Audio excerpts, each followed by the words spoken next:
To lead suggests that you must have followers. For others to follow you, you must be superior to them in the things that they must follow you for. You must have superior ability in the particular. You must always be ahead by way of knowledge of all those that you lead. The moment you fall down from the position of superior ability, you will automatically fail to lead and you will have to follow others. Therefore, you must be ever vigilant in keeping ahead of those you lead by getting the latest and most correct information for which they are searching, because for it they are following you. People only respect leaders and follow them when there is something superior in them. A leader must have personality. He must be clean cut in his appearance so as not to be criticized. An untidy leader is always a failure. He must be neatly dressed and his general appearance must be clean and presentable because people are supposed to follow him in his manner, behavior, and his general conduct. A leader's hair should always be kept. His teeth must also be in perfect order, for people will criticize him for his unkept hair and bad teeth. Your shoes and other garments must also be clean. If you look ragged, people will not trust you. They will critically say he has no clothing, his shoes are very poor, and it is logically that whatever money he gets hold of, he will use it on himself rather than for the purpose for which he makes his appeal. Never show your personal poverty to those you lead. They will never trust you.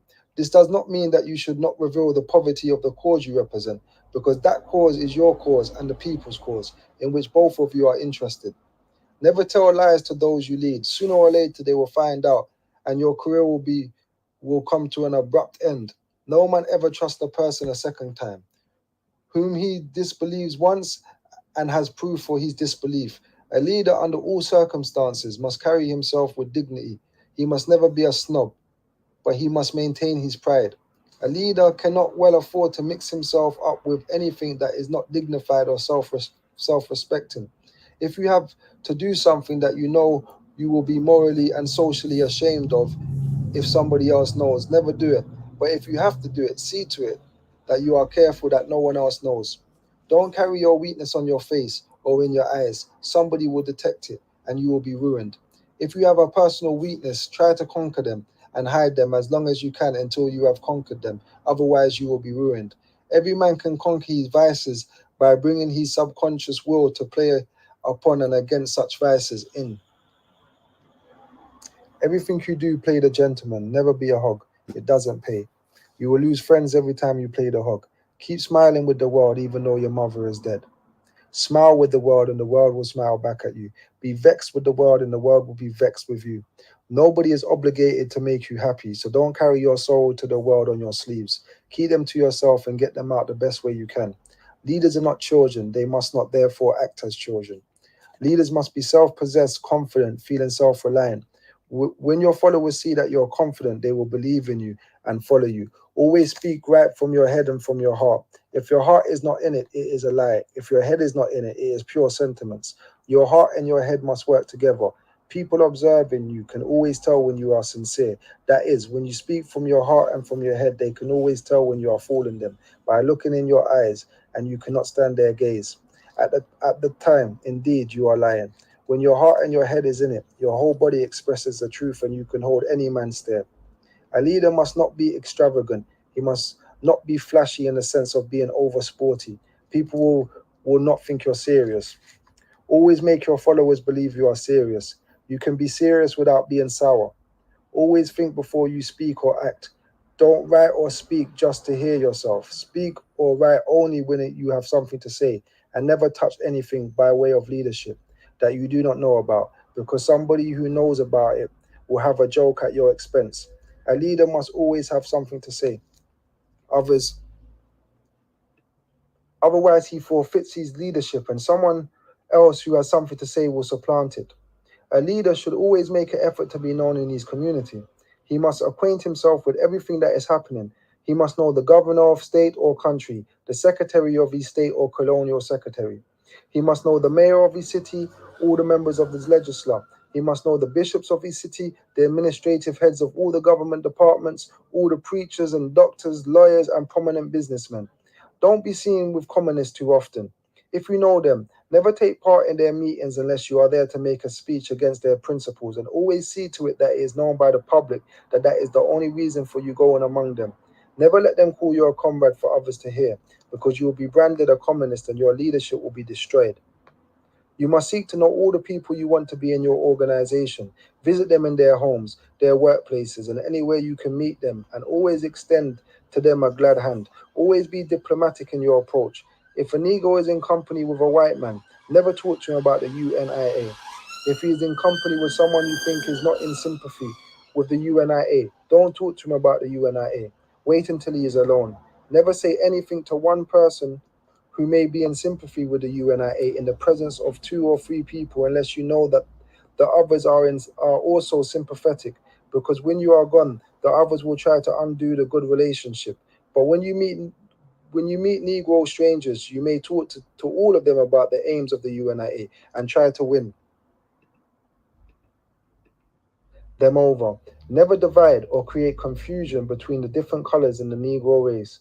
Always try to prove that the standard Negro is the African and that all Negroes should be proud of their black blood without insulting any color within the race. This is very, very important. The idea of the UNIA is to unite into one race all the shades of color and build up a standard race.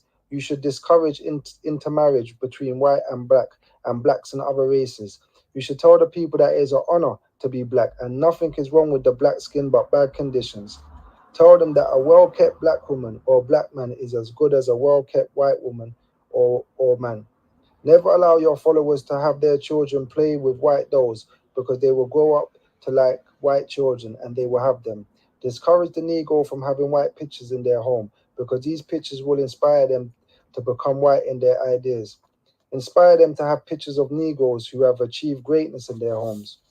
Tell Negro parents that they must teach their children Negro history, Negro pride, and self respect in their homes to counteract the elementary and high school education they get that holds up the superiority of the white race.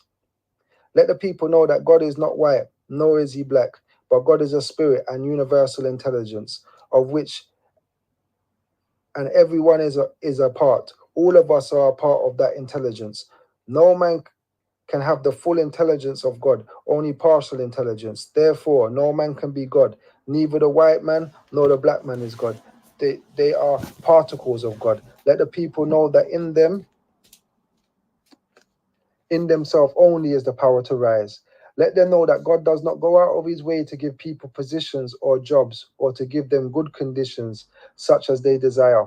They must do that for themselves, out of the fullness of nature that God has created for everybody. God does not build cities, towns, nations, homes, or factories.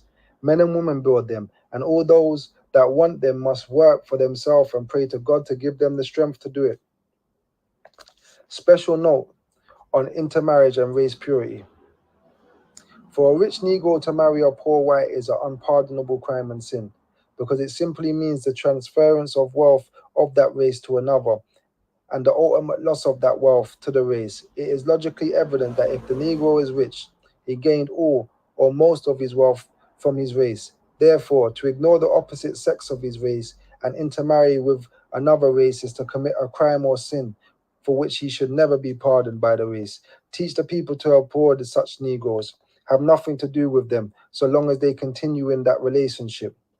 This must be done diplomatically, not to the hearing of the white race. For safety, let the advice take the form of a whisper campaign. Don't say it from the platform, whisper it right through the neighborhoods and never stop until the burden of your campaign is felt by the individuals, so as to teach them a good lesson that others may not do the same thing with impunity. For a Negro man to marry someone who does not look like his mother or is not a member of his race is to insult his mother, nature, and God who made his father. The best tribute a race can pay to nature and God is to preserve his species. When it does otherwise, it is in rebellion. Don't be in rebellion against God, nature, or your parents that you know of. They came before you and should have known better. Insist on a campaign of race purity. That is, doing everything moral and social within the race. Close ranks against all other races. It is natural that it is a disgrace to mix your race with our races. To split up the race is unwholesome and does not tend to be morally dignified the race. It will be a beautiful thing when we have a standard Negro race. In preaching race purity, be very careful because it is a delicate subject. Most of the people are ignorant of this idealism. You must never put color within the race against color. You must never insult any color within the race. Whatsoever has happened in the past was without our consent, and truly because slavery and the wicked damnation of the white man's imposed upon us moral behavior that we could not restrain. Now that we know better, it is for us to adjust these things within our own race. Teach the people to respect all shades of their own race and never to have prejudice against anyone because he is black, brown, yellow, or any other shade that the white man claims is not white. Never allow any other race to preside over your affairs. If they come as visitors, they must conduct themselves as visitors. They must never have executive control over you in your affairs because they will always say, and do things to suit themselves that are against your interest, even though they possess the greatest amount of friendship. If they swear on the Bible, don't believe them. If they swear in God, don't believe them. Accept their friendship for all it's worth to you and nothing more. Their interests as a race can never be yours, whether they be European, Asiatic, Jews, or whatever. Never trust a Jew. Don't let him know that. He's always playing the odds against you all the time. He plays with a loaded dice. His cards are marked. You can never win against him. Make this secret whispering propaganda in every community when you go into a Negro home. Whisper all the time that the Jew is bad. Flatter him as he flatters you and robs you. Never give him a square deal because he's never going to give you one. Tell him how much you love his people and how kind and nice his people are. Get all you can from him and give him nothing back except good words and a pleasant smile. This is his policy. The policy of the Jew is if he sees a Gentile dying on the pathway and a penny covers his eyes, as he hopes for recovery, he will take it off and let him die. He will not do this to a Jew. You have your answer to this. Treat him similar. Always try to get something from the Jew because he's always robbed you and your fathers in that he believes he is the chosen of God, and as such, all other men must pay tribute to him. This is false and fictitious. It is the Jewish propaganda. Ignore it and let him pay tribute to you if tribute must be paid.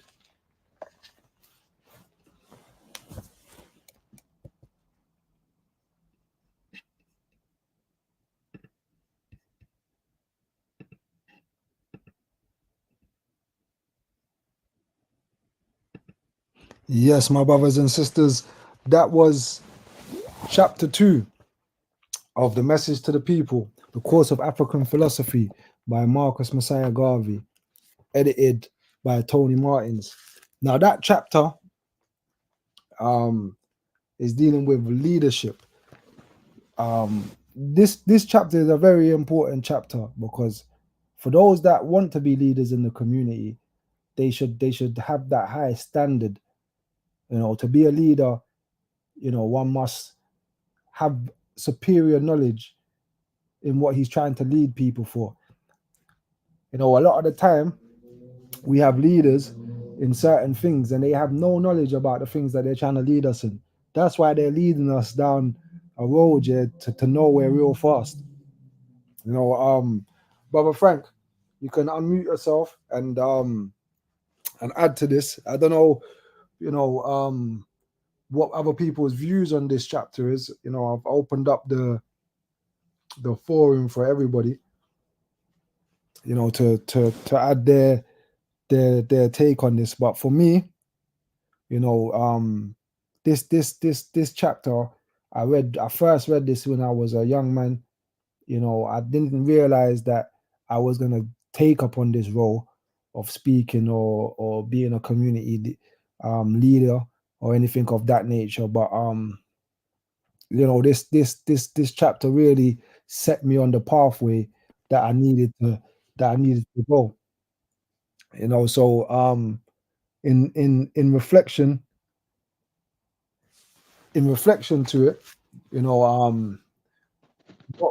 what stood out for you, brother Frank? Brother Reese, for Yeah, great Garvey Day great Garvey Day to you too, sir. to everyone tuned and locked in. Oh, there's a couple of things that stand out to me in the lesson 2 leadership. Like, for instance, a leader must have personality. He must be clean cut in his appearance so as not to be criticized. An untidy leader is always a failure. So that goes back to the whole biblical thing that like cleanliness is next to godliness, and we must be cleaning our appearance to attract followers to our cause. Also, a leader under all circumstances must carry himself with dignity. He must not be a snob, and he must maintain his pride. And Hmm. that will, yeah, that's another eye opener thing that we must follow. Carry ourselves with dignity, honor, and respect. And another controversial, well, it's not really controversial, but to those listening who are not from the race, when he talks about tell Negro parents they must teach their children history, Negro pride, self respect in the homes to counteract the elementary and high school education that gets hold up the superiority of the white race. So, yeah, that goes back to all black everything, black heroes, black teachers. We see black, we are black, and we must uplift black. Yes, sir. You Then, know, go ahead, sir. no, go ahead if you want to chime in. I was gonna say, for me, as you said that, there was another part of the chapter where he goes, nobody is obligated to make you happy, so don't carry your sorrow to the world on your sleeves. Keep them to yourself and get them out the best way you can. Leaders are not children; they must not therefore act as children. You know, a lot of the time, yeah, in leadership, yeah, you know, people come to you with some of the most horrendous things and some of the most horrendous behaviors, and you kind of have to learn to not act a fool. You got to learn how to conduct yourself when somebody may be presenting themselves in a manner in which um is not maybe distasteful. Do you know what I'm saying? So you know that stood out for me. um what else stood out for me as well? When he said something about smile with the world and the world will smile back at you. And he said, you know, keep smiling with the world, even if your mom died or something along them lines. I'm trying to find the actual quote that he said. But that was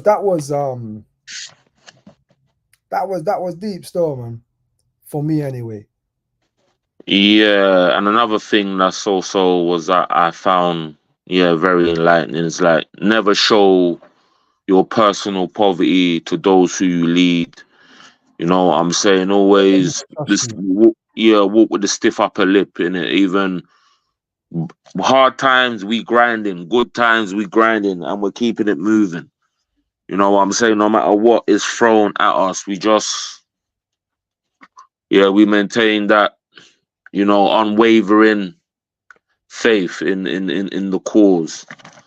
And another thing was, if I can just find it, where, yes, a rich Negro to marry a poor white is an unpardonable crime and sin because it simply means the transference of the wealth of the Mhm, race to another mhm. and the ultimate loss of that wealth To to, the to the race. race. So obviously, in these times and times before, we see a lot of prominent people within the community that have amassed a certain level of wealth go and marry like a Caucasian. And when the Caucasian, well, whether he dies or the Caucasian decides to divorce him or her, then the wealth is lost. It's lost and it goes to the other side. So I think it's very important that we do marry ourselves in it. It all goes back to the principle of race first. So we put the race, marrying our own above anything else. And obviously marrying people that intelligent black people that are on the same mission as you, so to speak.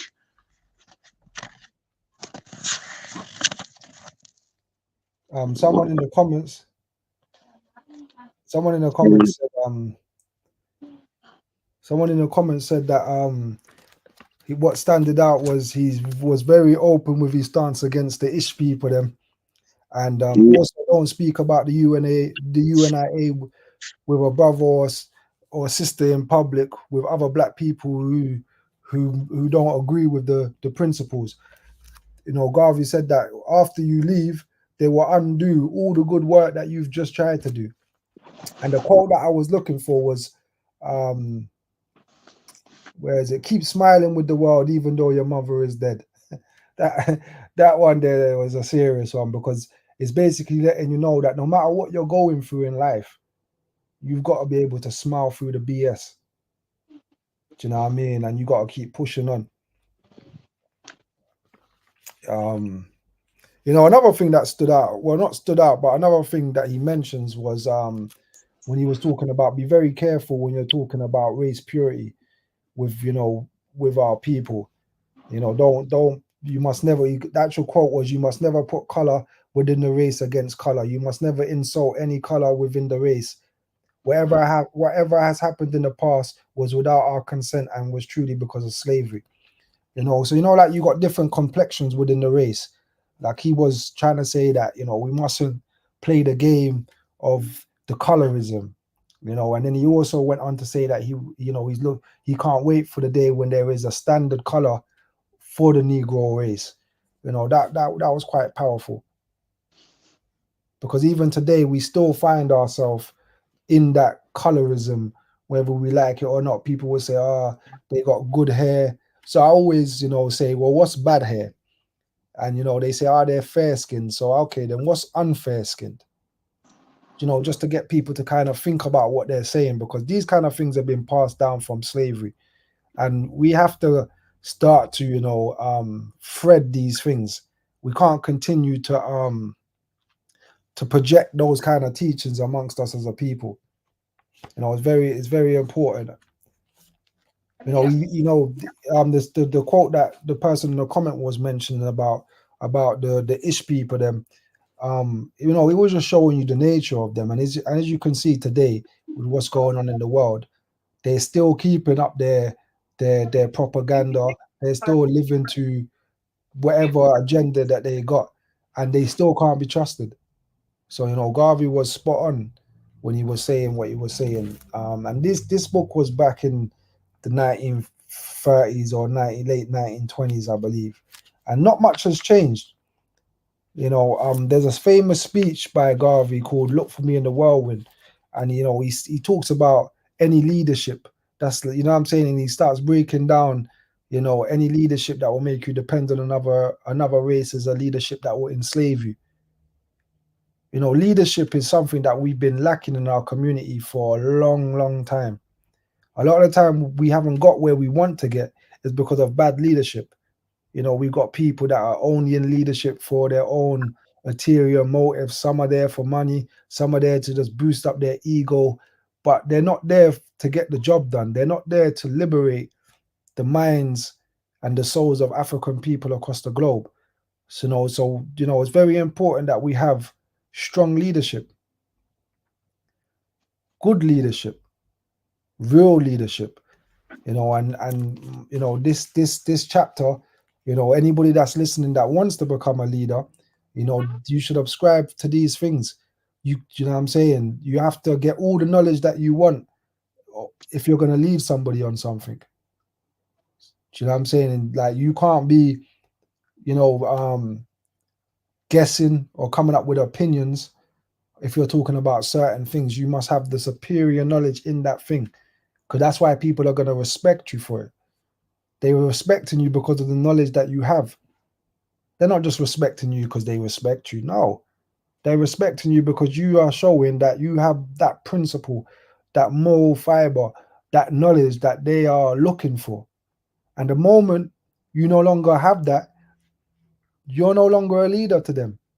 You can no longer lead them. Your leadership has failed.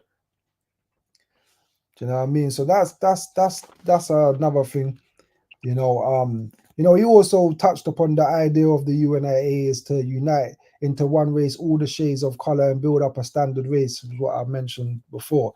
And that still needs to be you know, that target still needs to be met. We still need to have one African race.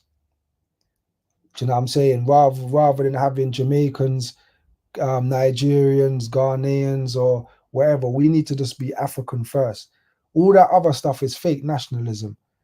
Do you understand what I'm saying? Like, we need to have one flag, and that's what Garvey gave us. He gave us the red, the black, and the green. And that flag wasn't for people on the continent. It wasn't for people in Europe. It wasn't for people in South America. It wasn't for people in the Caribbean. That flag was for all black people across the world, uniting us in under one flag, one people. You know, that's very important that people understand what that flag represents. I know nowadays people have, you know, took that as a Pan-African flag or whatever, but when it was given to the people in the 1920 convention, it was the flag of all African people, regardless of your view, regardless of your religion, regardless of your complexion, regardless of anything. That was the flag for the race of our people. Do you know what I mean?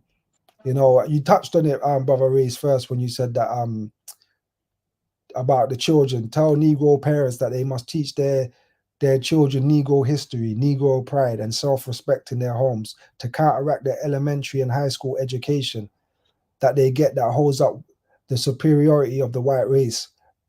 You know, a lot, even to this day, you know, the education that we have, um, is to benefit Europeans. It's not to benefit us. So that's when he was touching that right. Even if you go to their universities or their colleges, you should try go to a black one if you can. And if you can't, then you should go and read some books on black history. You should educate yourself. And we read in the last chapter about you know, how to read and why we must read and all of those kind of things. So it's very important for us to read. That's one of the reasons why we've even done this study group, to encourage people to read. So some people might not have read this book now, but because we're reading it to you, you're now able to say, yeah, I'm reading the book with us, and we can have a discussion about the book after, and so forth. Oh, another thing he touched on. I know a lot of people may not like the God element of what he was talking about, but he was making people know that we are part of God's intelligence, and no man is God, whether white, black, Chinese, or whatever. We're all a part of the creation of God. Do you know what I'm saying? Like, Garvey was a man that was, you know, straightforward, straight to the point. You know, he wasn't dealing with no idol worshipping or anything like that. He was just saying, listen, we must see God in our eyes.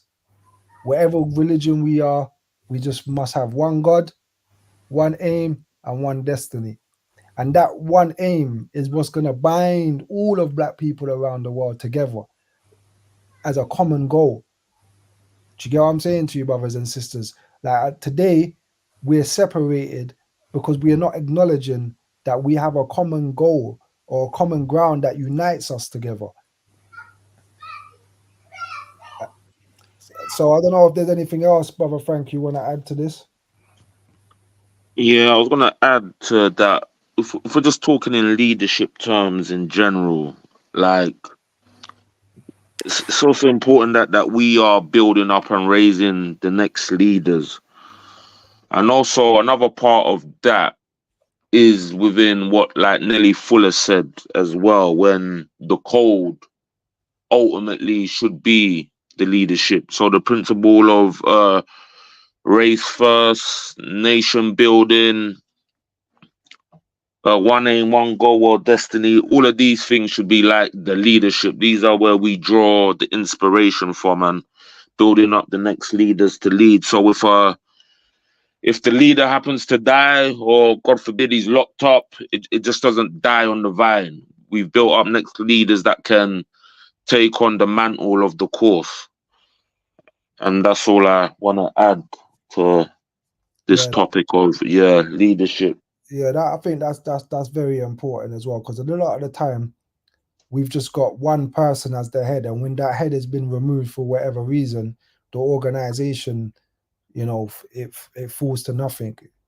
And Garvey was aware of that. This is why he created this course, what we're reading now, to create those leaders in our community, to take up the baton and continue to fight, because we're not going to live forever. Nobody lives forever. So in the event when we meet our demise, somebody needs to continue this work. Somebody needs to build upon the bricks that we've built, and it should have been continuing to build like that since the time of the Honorable Marcus Garvey. But unfortunately, many things have happened and took place that we're having to rebuild again the great fraternity. But we must make that we must make a conscious effort to make sure that that don't happen again, that our children's children can benefit and inherit anything that we're doing today. Anything that the UNIA London accomplish, it's not for me, it's not for Brother Ray's First, it's not for the other members of the organization, it's for the children that are unborn to inherit. And I think that once we fully get grasps of that kind of thinking, it may not, but it may make us work harder to achieve these goals, if not for ourselves, for the unborn children, because they deserve a better chance than what we got. They deserve a better start to life than what many of us got. You know what I'm saying? So yeah, so I think that that is very important also. But yeah, I don't know if there's anybody else. The elder is in the building. The elder is in the building that he's just connecting up. Greetings, elder. That's the President General. President. Greetings, Mr. President. We can't hear you, by the way. You're muted. I don't know if he's busy, but we can see you, elder, but we can't hear you.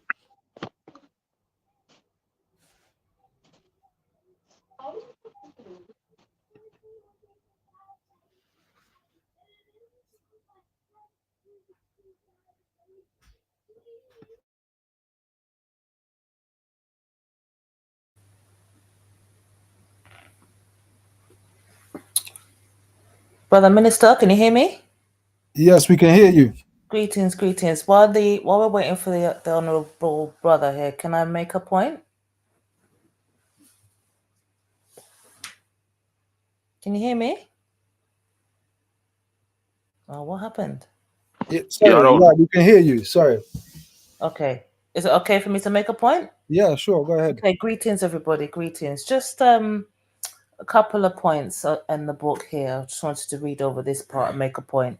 It said a leader must not be extravagant. He must not be flashy in the sense of being over sporty.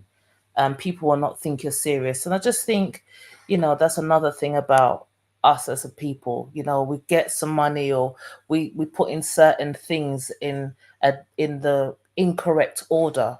Some people don't own their homes, but yet we have a flashy car outside the front gate there, for it, just as an example. And I just think that we need to be able to get ourselves in order. I mean, what people do is up to them, but to get ourselves in order and come together as one, and not just that we have everything, we must flash it around. We're in a time where we're trying to get a building, we're trying to bring things together as a community. And I really do think it's important for us to remember who we are, that we're not trying to keep up with the Joneses or A, B, C, and D. It's about being true to ourselves as Black people and as an African people, and really remembering who we are and what we've come here to do. So I wanted to make a point on that. And the next part of that sentence as well, it says, so I've just lost, I keep losing this piece here. Oh, you can be serious without being sour. So I feel that kind of goes back to, there's a lot of contention in our community. And I feel that we have to know that reason is our art, and we don't always know how to reason without it having to turn into something of the South. And I think that's something that we need to be able to work on, without getting our point across, without it having to be a fight, because we're not just fighting each other, we're fighting ourselves. So communication is always key, that we can still be able to reason with one another, get our points across, and lead with love, as opposed to it just being a point of it needs to turn into a big thing, because that also creates division within our community. So it's also remembering that we want to get our message across and for it to be received. Sometimes it's about hearing the message as opposed to just seeing the messenger, and understanding what that is in its context, and taking that away what's important, and not just, maybe how it comes across, but also remember how we need to deliver things as well. So I just wanted to make a couple of points on those going forward.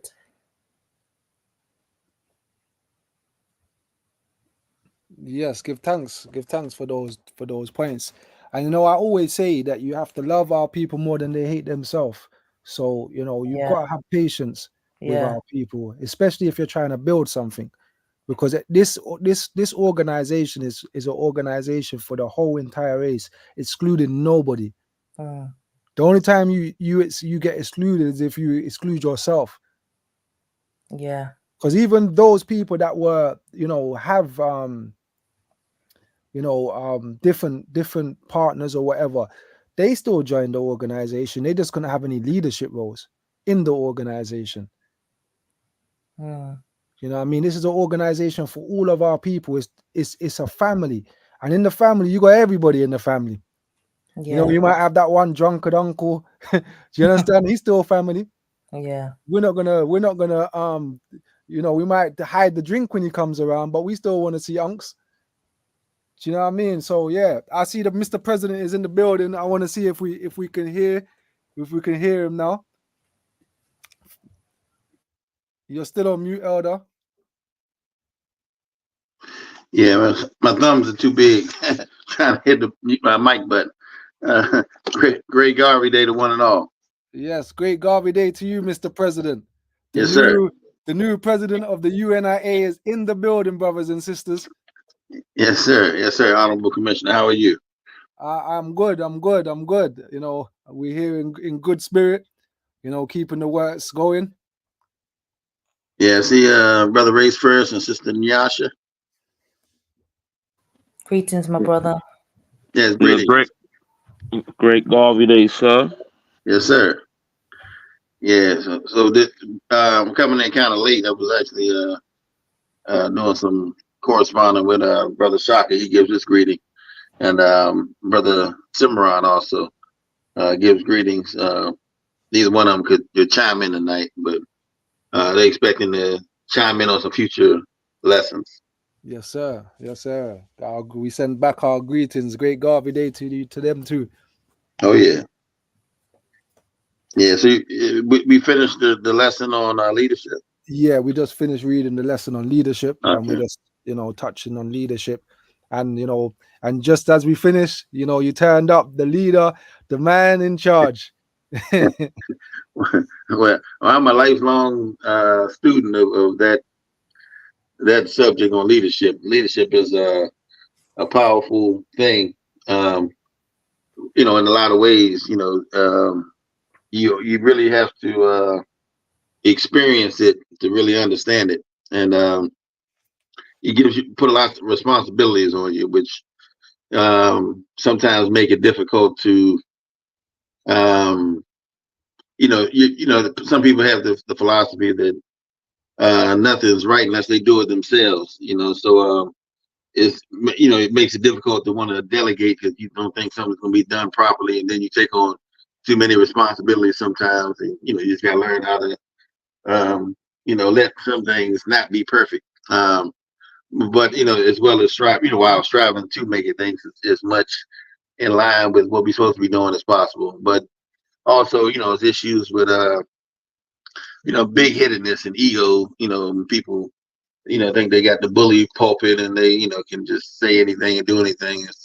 It's a lot of character discipline that's needed, not to be a jerk just because you have a responsibility, but to do the most and try to make the team win. And but you got to be a player on the field as well. So it's a lot of work. Mr. Garvey had definitely a lot of advice, on leadership. He was the quintessential leader, the greatest leader to ever grace our race. And just looking at his example, I know later on in the book, he talks about think ourselves a perfect being.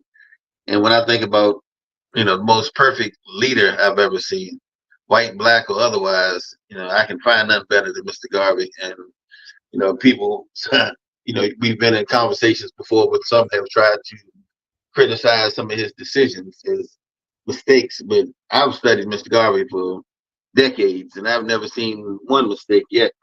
And that's not to say that in his personal life or in some kind of thing, he never, made a mistake. But when it comes to, the story of Jesus and a Christian, Christians will tell you quickly that Jesus didn't make any mistakes. He was the perfect human being, and that he, lived his life according to the Bible, to the letter, to the end, perfectly.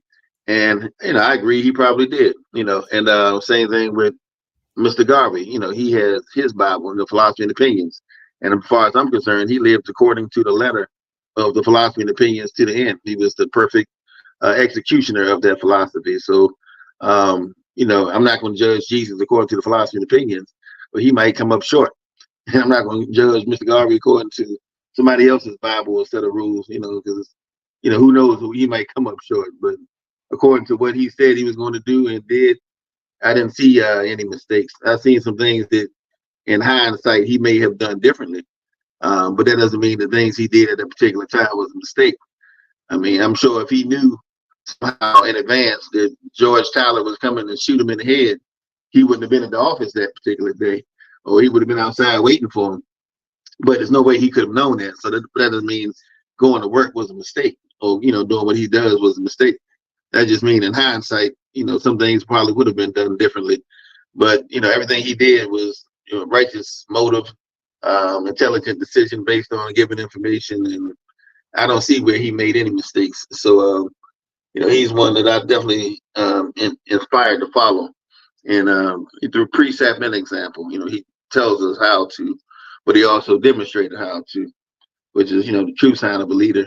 The true leaders don't make great followers; they make great leaders. And we need to lead in such a way that we don't always have to be in front of everything, but that we work together and just kind of direct some things. So anyway, it's definitely always good to read the lessons in leadership as regular and frequently as possible. Yes, sir. Yes, sir. Even the next chapter that we're going to be reading, the aims and objects of the UNIA, it's some serious business. It's not to be taken lightheartedly. It's actually some serious business that is being spoken here. These words is like our Bible, or it should be. It's other than the speeches of the Honorable Marcus Messiah Garvey, and hopefully in the near future we're gonna be reading out different speeches. We try to do one a week. We have the speeches, so we just have to take our time and select them. Some are quite long and some are shorter, but people need to get familiar with the words of Marcus Garvey in order to truly understand the man. Because if you're relying on Black History Month to teach you about Garvey, you're not gonna really know who the man is. Yeah. You have to listen to him, feel the spirit of the man, read the man. Even when I read him, I can hear his voice when I read him. He writes in a prolific way that you can actually hear his voice when he's writing. Yeah. Oh yeah, I do it definitely all the time, and that's why I would like to see, like, even when I helped do a film on Mr. Garvey. I was a consultant, associate producer of the film Mosiah, a short film. Kind of came on at the end of the project, so it wasn't the film that I had dreamed of writing and producing and all that stuff. But it does, it gives a good impression of Mr. Garvey. Now, if I were to completely produce film of my liking, I wouldn't care so much that the I mean, the accent can be there. You know, I would probably look for a Jamaican actor to play the role, but I don't even care so much about getting the accent right or the, you know, as long as the spirit of the message is delivered with power and with force and with conviction, the way it ought to be. You know, I'm not in, you know, that deep with impressionism and that you got to look exactly like, you got to talk exactly like. If he said something, da da da da da da da, you got to say da da da da. You know, you can say it, but just say it in, you know, a way that's, because even like the recording, the 2 recordings of Mr. Garvey, those are according to his wife, who, you know, before she died, she told many of the members that didn't sound like her husband. Not that it didn't sound like him, but that the speed of it, he didn't talk that fast. And Was so, that you the know, one by Bob Sample or Semple? Bobby, is that the one? the one where he was talking about the aims and objects of the UNIA. Yeah. Yeah, not the Ron Bob Simple. No, yeah, Okay. this is the real one. There's 2 actual ones. They're not that long. 2 actual original recordings, and Ron Bob just, you know, took some of those recordings. He took the cadence from the recording because it was sped up. So Mr. Garvey's talking like the Universal Negro Improvement Association and African Communities League of the world. And it's real fast. So, you know, people think, oh, that's how Mr. Garvey really talked. But nah, that's not how he really talked. You know, he said those words, that's his voice. But you might need to slow the record down a little bit, you know, to see the way he actually sounded. But yeah, but to say them effectively, because Mr. Garvey was in many ways like a motivational speaker, one of the first great Black motivational speakers. You know, I know we had agitators like Frederick Douglass and others, you know, who came earlier, but on the level that he was able to uplift us, you know, Frederick Douglass was more of an agitator, you know, against the slavery, which was, you know, important in that time. But someone who would take some ex-slaves and give them pride in their identity, learn to love themselves, like you mentioned earlier, and other things.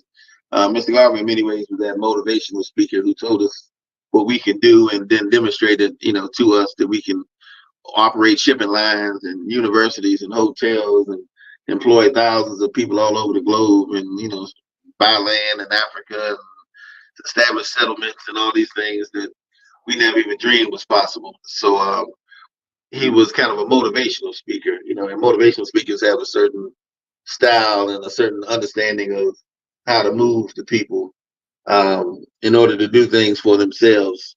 So, you know, in many ways, yeah, when I think about some of the great speakers today, even the Les Browns, the Willie Jollies, and some of these people who speak, you know, they have a certain kind of pitch, you know, when they speak. And that's kind of how I hear Mr. Garvey, you know, with his voice, you know, saying certain things. But yeah, I definitely always hear him and the other writers of the Negro World that I frequently read.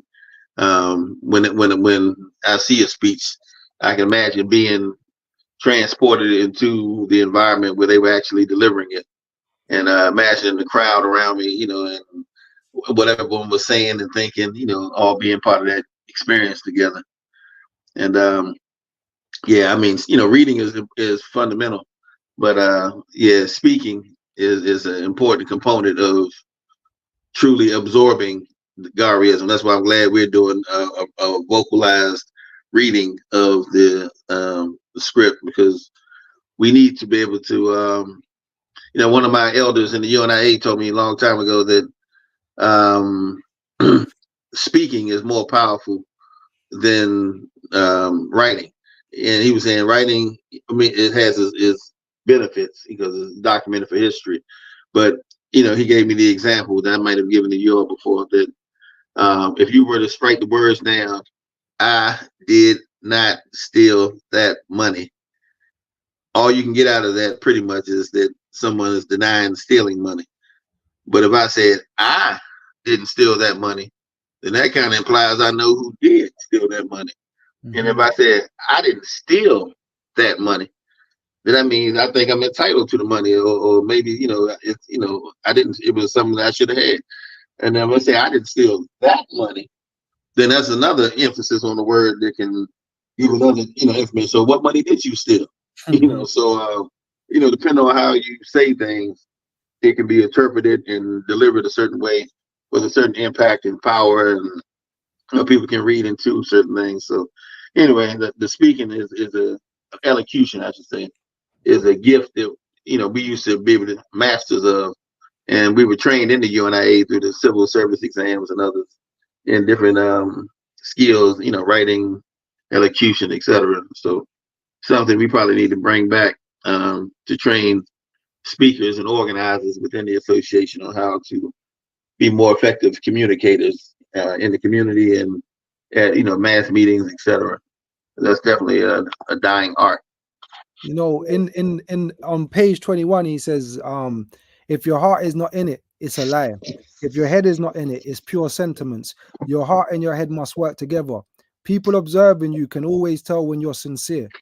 That is, when you speak from your heart and your head, they can always tell when you're fooling them by looking into your eyes, and you cannot stand their gaze. So when you speak, you gotta speak from your heart and from your head. People have to. People can tell when you're being sincere, and people can tell when you're just talking the jive, you're trying to fool people. People can tell. People are not foolish. They can tell a genuine person when a genuine person speaks. Yeah, it's interesting you say that too, because in the recording I have a couple recordings of Amy Jakes Garvey, but one particular one was probably the better one. Well, and I say better because the quality of it, and it's pretty long compared to the others. But she talks about Mr. Garvey and his speaking and the effect it had on people, and she mentions that there are times when because there were certain things he did to kind of ground himself when he knew he was coming up to speak. He had the the rose, or the something to smell. It kind of channel his focus, on a certain thing he wants to say.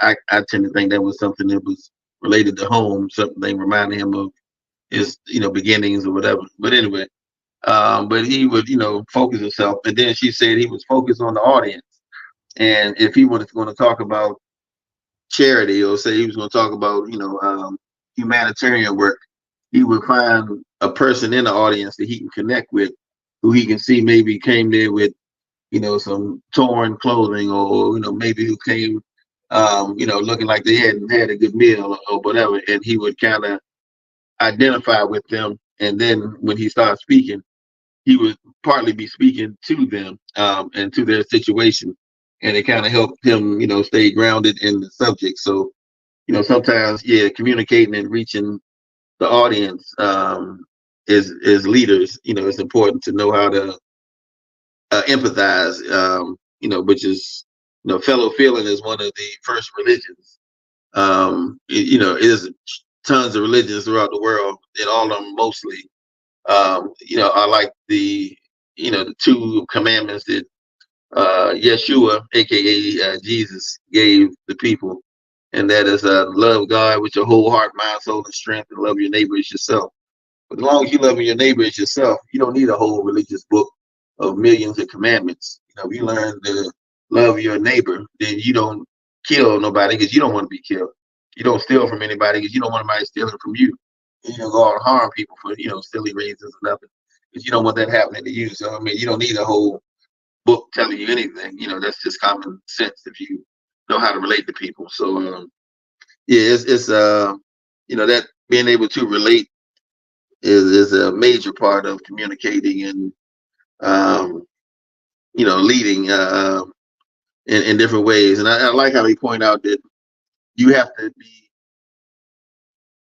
skilled and advanced in something if you expect people to follow your lead. If you don't know the woods, and I'm taking you through the woods, and I'm getting lost trying to figure it out myself, and don't know what I'm talking about, eventually be going around in circles. Eventually people are gonna say, man, look, I'm not, wasting my time anymore following you. You obviously don't know what you're doing.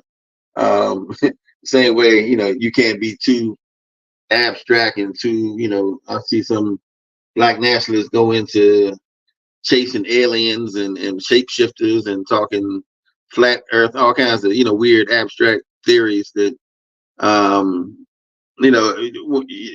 think Huey Newton once pointed out that you know, a leader can't be too far ahead either. In the same way, he gave the example of going through the woods as well, where you know, if you're, you know, going through the woods and you 5 feet away from me, you can say, okay, watch out for that branch, step over this here, you know, look out for this, you know, a snake over there. You know, you can kind of guide me through the forest. But if I'm, you know, a half a mile up over the hill and around the corner and say, follow me. Yeah, how you gonna follow? You know, you can't follow somebody you never see, you never, you know, in communication with, you know, things not working. So um, you know, you want to be lockstep with the membership and kind of grow and build together and keep the communication going in order to be effective in leadership. Um, you know, that's why Mr. Garvey had every week, you know, he had secretaries all around him. You know, he spoke, you know, his speeches turned into letters from the front page of the Negro World. He, you know, speak 2-3 times a day on some occasions in different cities. And he kept the communication going, you know, and then, you know, every week people read report from the President General. There was, you know, always something relevant, new, you know, a program. He was always working reports on the activities that were happening. So people stayed, you know, in lockstep with the president and knew at any given time what he was up to and how they can support him, and, you know, his leadership. So all that's definitely important. You know, and making things happen in real time and, you know, that kind of thing. So Yes, sir. You know, also I'd like to add that for those that are seeking to get into leadership positions in the UNIA, you know, don't be like the church. You know, like the church will have a congregation, the pastor don't know nobody in the congregation. You know, this organization, you have to know the people in your organization. You have to have a relationship with the people. You know, Garvey said, visit them, get to know them. You know what I'm saying? This is a family organization. You know, I think those are the kind of things that kind of stand out for me anyway in this chapter, because it's not only telling you to be sincere, but it's also telling you how to win the hearts and minds of our people by having good character, conducting yourself in a certain way, you know, how to maneuver in the community.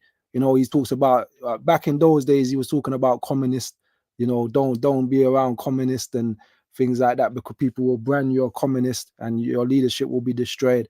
But there's things today that if we attach ourselves to will destroy our leadership. Do you know what I'm saying? So, you know, that stood out for me. You know, you have to love our people. And if you don't love our people, then don't take a leadership role. Just take another position in the organization. You can donate money, you can do other things to help build the great organization again. But to be a leader, you have to love our people. yeah, Like, it's not gonna be, and like I said, people can tell when you're not sincere. People can tell when you're money hungry. People yeah, can tell these things. Just keep doing what you're doing and see. People will read you like a book.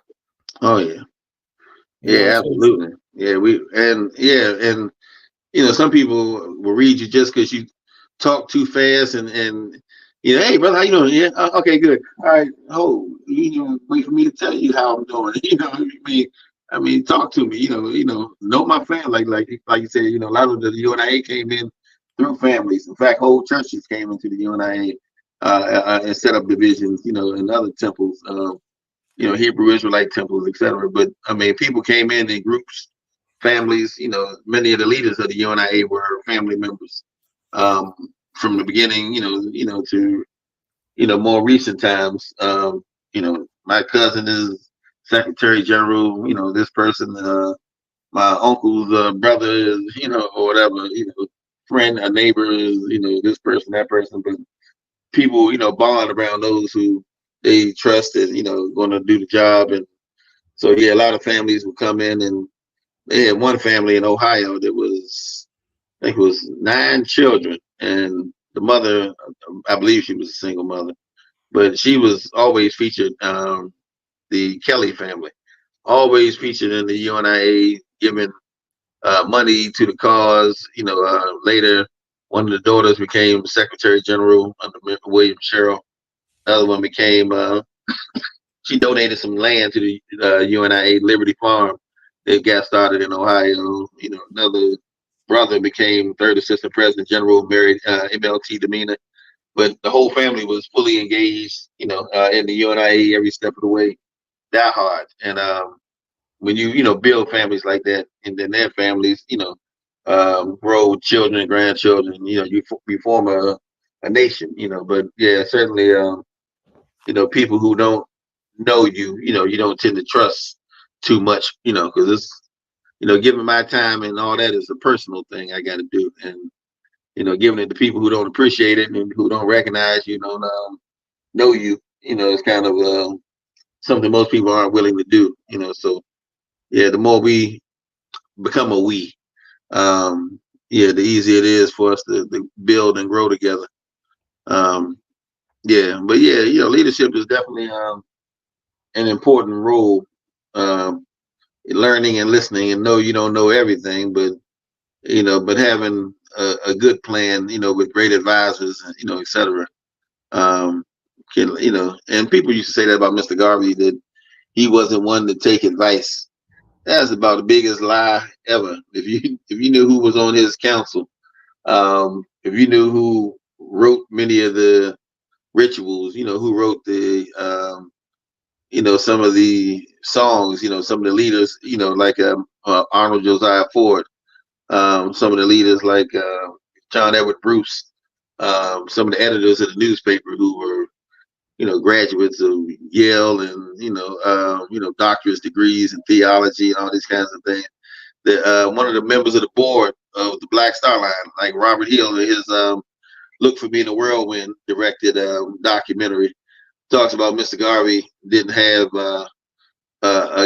qualified people running the Black Star Line. He mentions that the treasurer had only had experience as a bookkeeper.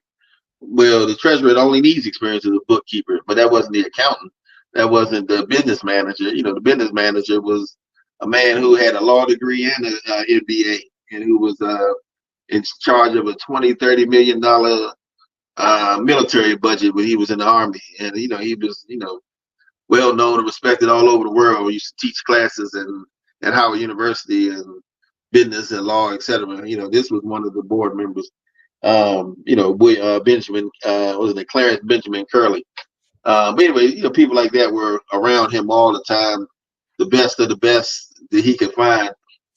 Were the captains, were the business owners, etc. So, there was no, I'm the only leader and nobody's gonna, do nothing unless I tell them to, kind of silliness. No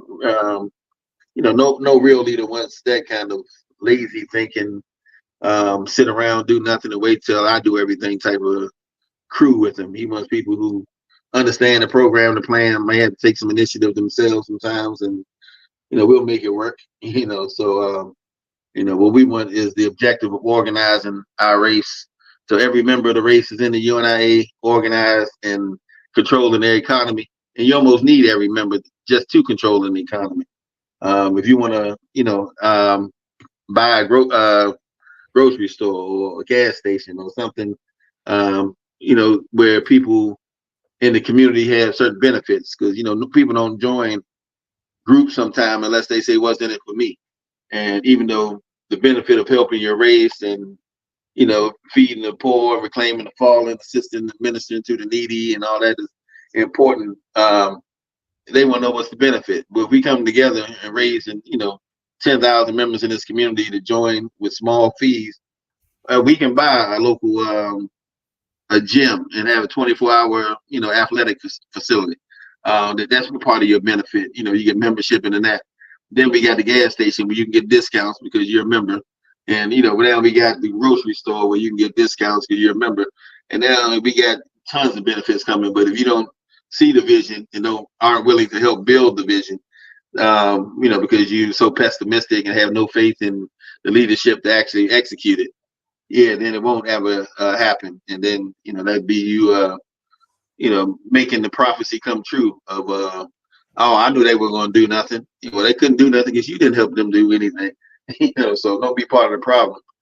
Be part of the solution and helping us make it happen. And I'll tell you, I'm a team player in many a sense, and I don't like to lose. So if I'm on a team and everybody is jiving and not trying to play their heart out and win the game, I will take the ball and run it down the field myself and do whatever I got to do. I don't care because I want to see some success and progress, and I ain't got nothing. I don't want no excuses at the end. Well, this person didn't do what they supposed to, and that person didn't do. Now, let's win. Let's make this thing as successful as can possibly be, and set the example, to the world that Garveyism is still valid, still works, and is unstoppable. Because we're unstoppable. Which goes back to the organization part that Mr. Garvey said about organizing. That that we are the equal to every race on the planet, if not better. And if we are great, then they're not our problem. Just like on a let's say a basketball court, they got their people, we got our people. I'm not going to beg them to not score points or to give us some extra points so that we can match them. We're already great as they are. Play ball. Get your head in the game. Let's communicate. Let's win this game. And race is a race. It's a competition. So they're not our problem. White folks and Arabs and all that, they're not big enough to be our problem. They all try to stop us, but who are they? They can only do what we let them do. So if we get out organizing together, we can accomplish any and everything we will. In fact, because we control, the continent of Africa, once we organize ourselves and how to properly utilize those resources that we have plentiful, we'll control the whole world economy. We got all the oil, all the gold, diamonds, coltan, whatever you want, uranium. They got to come to us, and they don't come to us, they don't have it. They don't have the cell phones. No more computers for you. No more lithium, for whatever the batteries for your electric cars. We'll be in charge of the world economy once we organize our race globally. But anyway, it can be done. Mr. Garvey has demonstrated it as the greatest leader again that ever lived. So we learned some lessons from him. We should be able to accomplish the similar goals. Because that's why he didn't want to be deified, because he understood that people thought he was some religious figure, chosen by God or whatever, and uniquely qualified, and we'd never try to replicate the work. So he let us know he was an ordinary man, but he had extraordinary conviction, which was the source of his power. And we're just as capable of having that same conviction and learning all the lessons he left for us. So let's do it to it. Yes, sir. Yes, sir. And I was mentioned that at the what was it called, the People's Pan-African Parliament. I said that I like to see Garvey as a normal person, because anytime we make him a giant, something bigger than us, it makes it harder for us to attain or reach the goal of what he did. And he already told us that whatever man has done before, man can do again. Yeah. So when we look at the organization in the 1920s in its heights, that the UNIA can become that again. We're out here trying to push a hard drive to seek memberships of the London division. So anybody that's in the chat that's not currently a member, you need to get with the program, brothers and sisters, man. Let's build something for our children to inherit. Yeah. Let's build something for ourselves. Yeah, the beauty. Go ahead. I was just gonna say we have our new President General on the panel with us today. I'm saying, to show you that we're out here trying to do something, but we can't do nothing without you guys. It's a family organization, and we need all the family to participate. Oh yeah, UNIA is the master plan. That's why we call Mr. Garvey the master architect and chief engineer of the most comprehensive blueprint for Black power ever designed and constructed.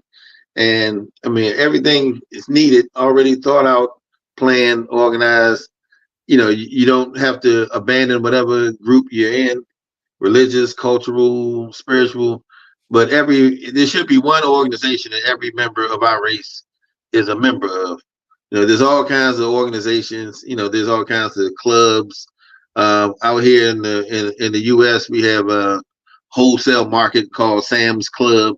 It's a whole, store you can go to. People get membership in Planet Fitness, gym, and you can pay a few dues and get access to this. There's memberships, and everybody's a member of probably 20, 30, alumni of this high school, that member, this member, that. I just say just join the UNIA. That's one more membership you have. Be a current dues paying member. Try to help in whatever capacity you can to help fulfill some of the goals of the local divisions where you are. And all of our problems will slowly start to fade away because it's such a universal solution, so many universal problems. That's designed and structured to build an empire. Even in the citadel of white supremacy, we can build that empire. As again, Mr. Garvey demonstrated, not just spoke of theoretically, but actually demonstrated. So all we really need to do is follow the plan. But you don't have to again abandon anything into. We're not asking nobody to give up your religion or anything. Just join the UNIA. Just take out a membership. Simple. It's not. We're not asking for $100 a month or like some of these fraternities or some of these Masonic lodges where you pay huge money. If enough people come in and understand the simplicity of the program, you don't need everybody to donate trillions of dollars. Hopefully people will give what they can afford to help make this reality come true. What we're trying to build. But yeah, you don't just to join, you don't need that kind of great wealth, but we're not giving the memberships away either. Because people normally don't value something they don't put some value into. So even the literature and things we want to give out, if I give you something, hand you something and just give it away for free, normally you can say, oh yeah, I'll take it. Then you write some girl's number on it and here you go, baby. Whatever. Call me. You treat it like a piece of trash, wipe something off your shoe with it. But if you pay for it, you want to at least try to read it. If you pay 10 cents, 50 cents, something, you ain't going to buy it and just throw it away. So, we try to put some value into, what we're doing. But yeah, it's not anything, anything we do is not going to be designed to break anybody's pocket, but to show the, power of collective work and responsibility, so if we take ourselves serious and just join this one membership association, the mother of all Black membership associations, the greatest of all associations, just, help us rebuild by, taking a membership, even if you can't get active to some extent, the membership, small dues will help. Being available, if someone calls, might have a special event, might have a skill set that you can lend to the association that may help it move forward. I've been in all kinds of groups. I talk often about when I was younger, I used to be with Jehovah Witnesses.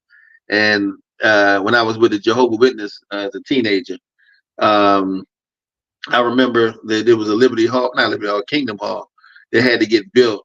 And the members from all over 2-3 miles, 3 hours away came with all their skills, some electricians, some carpenters, some plumbers, the whole 9 bricklayers. And 24 hours a day, around the clock, we had the spotlight thing out there in the parking lot. I had the wheelbarrow. I was a young man at the time. I could bend conduits a little bit, but I'm working around the clock, get some sleep, a couple hours, come back, 2-3 in the morning. I'm working, making this thing happen. We got people out there serving food and the whole 9. But within 3 days' time, with that kind of unity and coming together in that spirit, everyone donating their time and labor. We had to have around the clock people, approving the permits to move forward, blah, blah, blah. But in 3 days' time, we had the place completely constructed. I mean, down to the carpet on the floor, to the books on the shelf, behind the, counter where you would get your, Paradise books and all this stuff, to the toilet paper on the rolls. I mean, everything painted, pictures up. You would think the place had been there for forever. But it was totally constructed in 3 days' time. And that just was in and of itself a testament or a miracle of the power of people coming together. I always wanted at some point for us to be so organized that we need a Liberty Hall that we can call all the Black construction crews, all the Black, plumbers, electricians, carpenters, and all, HVAC, have everybody come, and we're gonna put this thing together. Everybody can put a little money up, done like that. Now we have our embassy. Now we have our central meeting place to have activities and to serve the community in different capacities, because the community came together. So we need all kinds of programs and activities for our community, as well as some economic enterprises that we regulate. I love to be able to have a grocery store in London. There's also the same brand of a grocery store in Washington, D.C., which is also the brand of the grocery store in Brazil. There's also the same, the grocery store in France and in Australia. And we got, thousands of the same chain. And all of us get our collard greens from Nigeria. All of us get, tons of wheat from, Ethiopia. Or everybody gets, this coffee from Tanzania. Everybody gets, these products in huge volumes. Just like, we have Chinatowns, we need African town, where we get products back from our homeland and can help, empower and spark a technological and industrial revolution back home, while we're also operating businesses, so we don't have food deserts over here. So we're not consumer slaves supporting everybody but ourselves, abroad. But all these things can work if people see the greater vision and understand that their small but significant role in it can make a big difference in our overall reality. And when we become powerful, people don't pick on us like they used to. We don't get discriminated against. People know there's going to be consequences when you have power. When you're disorganized, nobody's going to mind. Nobody's going to care if you get picked off and something happened to you. It's just another, victim, another Negro, out there, a statistic. But we want to be organized so much that people know they mess with you and they messing with me and they messing with everybody else, and they don't want that kind of drama. So unity is power, but separated, disorganized, we'll never accomplish anything, meaningful. Yes, sir. So that's one of the reasons why we currently don't have much, especially over here in the UK. We're still crying over a building when we could get a building if we had some unity. Yeah. These things could easily be, the president just mentioned how they built a whole building from scratch in 3 days. With the amount of black people here in the UK, we could get a building in no time. If people gave a little, we're not asking for a lot. If people gave £5, £10, £100, whatever you can afford, we will get that building in no time. But people have to, change their habits, I guess, what they're interested in. So that's kind of why we're doing this. We're trying to help you, help us, help our unborn children. That's kind of where we're at with this right now. You know what I mean? So we're really, we're really happy that we're continuing the work, and we're happy to be reaching people, but we need to get some results, brothers and sisters, because our people like to see results. The more results we get, the more people will join. Yeah. We're kind of like that as a people. Yeah, we got a worldwide problem, racism. Everything else, is somewhat a result of that. Other issues, but racism, if we are attacked as a race, we should unite as a race. The worldwide Jewry comes together. Every member of the Jewish community comes together and fight for Jews all over the world, including themselves. And because of their being so tight knit, just like every other ethnic community, whose culture and all, everything is heritage intact, they have ways of dealing with, people who violate their rights and their humanity.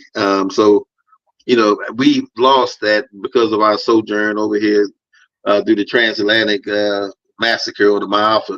But we can regain that because Mr. Garvey and others, through African fundamentalism, through all these other ideals that they tried to instill in us, taught us how to rebuild nation state formations, even again in the midst of other people's sovereign nation. We still operate as a nation.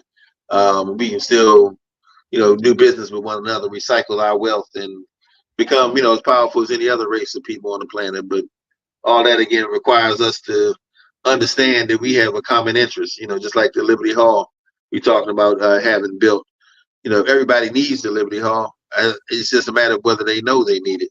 Everybody wants a place where they can have some activities, where they can come and be free from, any racist thug kicking them out of the building or doing some harm to them.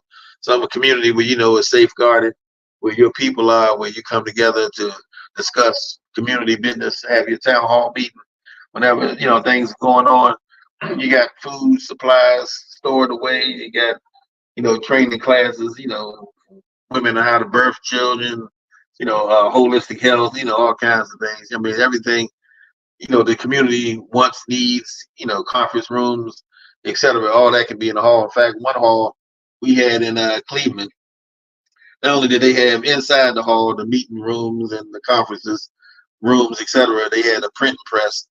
They had a sub basement that actually had a shooting range where you can actually target practice. And above that, they even had a barbershop and a hair salon.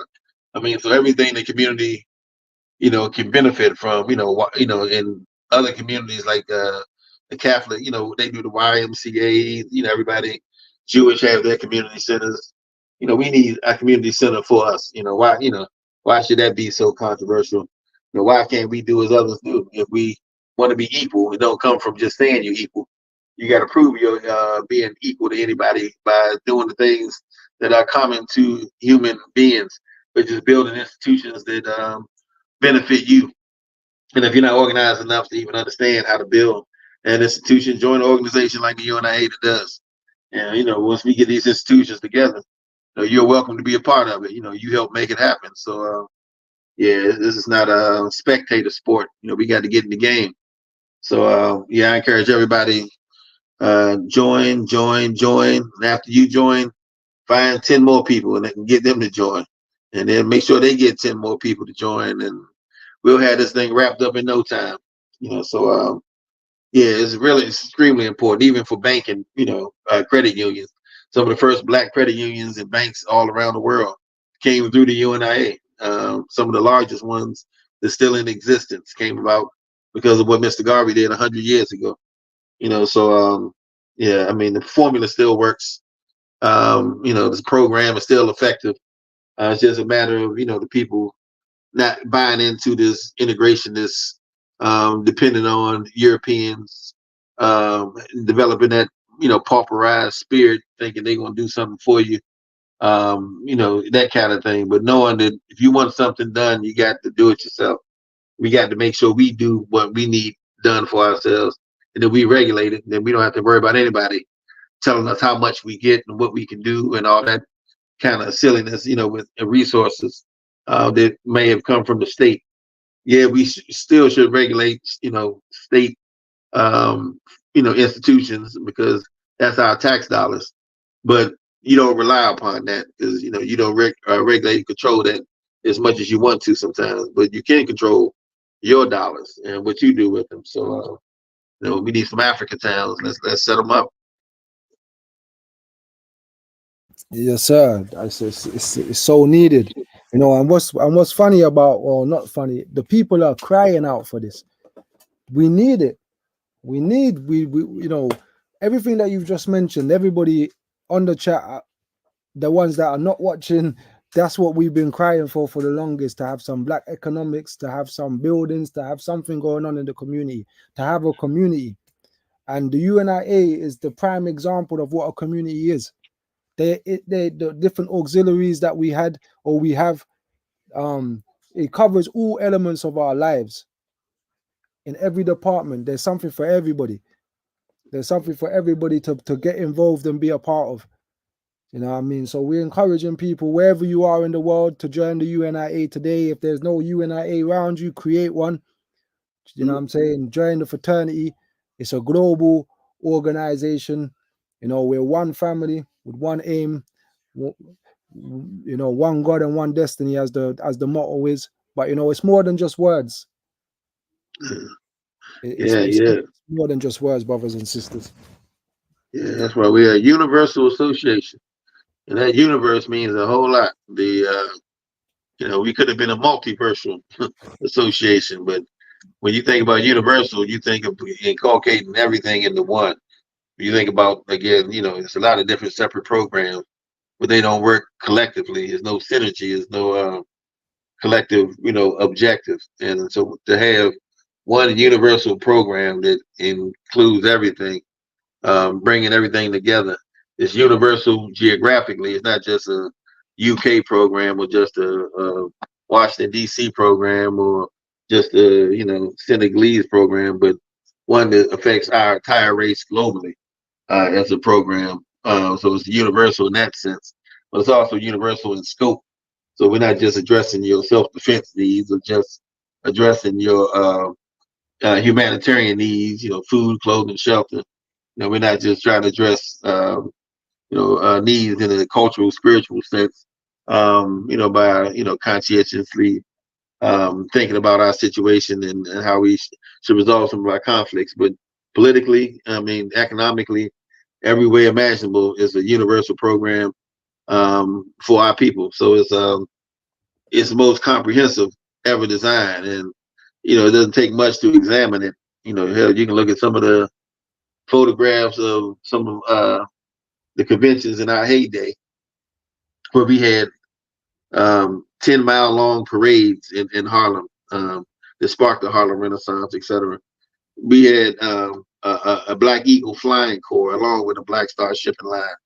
To have these institutions, the Royal Corps of Engineers, that we can deploy to go to Liberia and different places, and delegations to go to the League of Nations and also the United Nations in later time. We've, you know, demonstrated, you know, the ability to do certain things, I guess, you know, with the manpower, you know, was available. But as integration, as, you know, Great Depression and all kinds of things happened, and the founder, no longer being on the scene, you know, people begin to stray. You know, people begin to imitate the UNIA, religio nationalist groups, other things begin to take away from the great idea of this complete, comprehensive whole.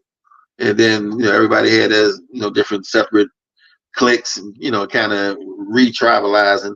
And so this group don't want to work with that group don't want to work with this group, even though we all again are targeted by the same people and exploited because of our difference. You know, Mr. Garvey talks about race first, that in the world of wolves, one must go armed, and the best defensive weapon within reach of the first race is the practice of race first. Now, I do the, you know, that was a paraphrase. The practice of race first in all parts of the world. But when we have this understanding of being able to come together on the basis of race first, we can understand that, like, even in Africa, when we had several tribes, you know, here, there, the Ashantis, the Fulanis, you know, the kingdoms of Songhai, Benin, Mali, you know, etc. We had the Dogon, we have all these different folks, you know, Cameroon, etc. And then the European came over, not as the Druids or as you know, some Aryans and Anglos and all these. They came over as one unified race. Berlin Conference, they came together and they decided as a race, not as a nation state, but as one, you know, conglomerate, how they want to collectively come over and subdue and subjugate everybody. We didn't come together as a race. We stayed separate, and they came over to a majority population in Africa and took full advantage of us. We had all the religion in the world. God didn't save us because we didn't save ourselves. We had all the culture in the world, more Yoruba, Khan, every, you know, faith there was in the world, every culture, every, you know, society didn't save us, you know, because we weren't organized enough. We weren't, you know, we were thinking tribe first and not race first. And so when Mr. Garvey came with the concept of thinking as one worldwide racial empire, man, that changed everything. And we begin to have some progress, and we begin to see what we are capable of doing if we think on that level. But seem like today some of us are getting back into the, you know, the cliques, into the tribalism, and not racial nationalism, and that was our undoing before. It looked like it's going to be our undoing again if we don't learn to think past, oh, I'm a Moor, or I'm a Nation of Islam, brother. I'm an Asiatic black man. Well, I'm Al Cable like my brother, and I'm this, and we, the two of us will never meet. I know you're my brother, but I just ain't converted you yet. We got to get past, all that and say, look, we need to come together as one racial movement, in the spirit of Garveyism, and because in the end, if you got a grocery store, do you want people who are not in your clique to come patronize your restaurant, or your grocery store, or your barber shop, or are you only looking for people who agree with you culturally? So you want every member of the race to come and support, patronize, so we need to come together, think a little more outside the box sometimes and see the scope and possibilities of us, whether we are quote unquote conscientious or not conscientious. The brother on the street, the brothers in the hood, everybody else, need to have one unified, group that we all are part of and all benefit from. And so this is a message to everybody. Just like when I was, Jehovah's Witness, I used to knock on doors. I didn't select certain doors of people who already agreed with me. I went to every door, and you had a choice to, listen or not listen. And I'll be coming back next week, and I'll be coming back the week after that. So you're gonna see my face. I'm gonna be out at that 7-Eleven convenience store waiting for you. I'm gonna be all over the place until you examine this program and become a part of it. But the more we expose folks to certain things and they begin to see things happen, I think more and more people will gravitate to the program, and we'll have greater success. But yeah, it starts with somebody. Don't be that last one. Uh, don't be the one that's wondering why folks don't do something, and when folks finally come up with a plan, you sitting on the sidelines watching. So always as the old saying goes, everybody wondering why somebody didn't do what anybody could have did, but nobody did. That's later for that. We're doing something. Let's join ranks and leave all the pettiness at the door. Let's work as a race to protect the race and provide for the race and build and inspire the race to greatness that we deserve, that we have in our DNA. The royalties inside our DNA. Who was that? Kendrick Lamar. I'm not even too sure. Yeah, Maybe. he had something like loyalty and royalty inside my DNA, something like that. Okay. Yeah, but yeah.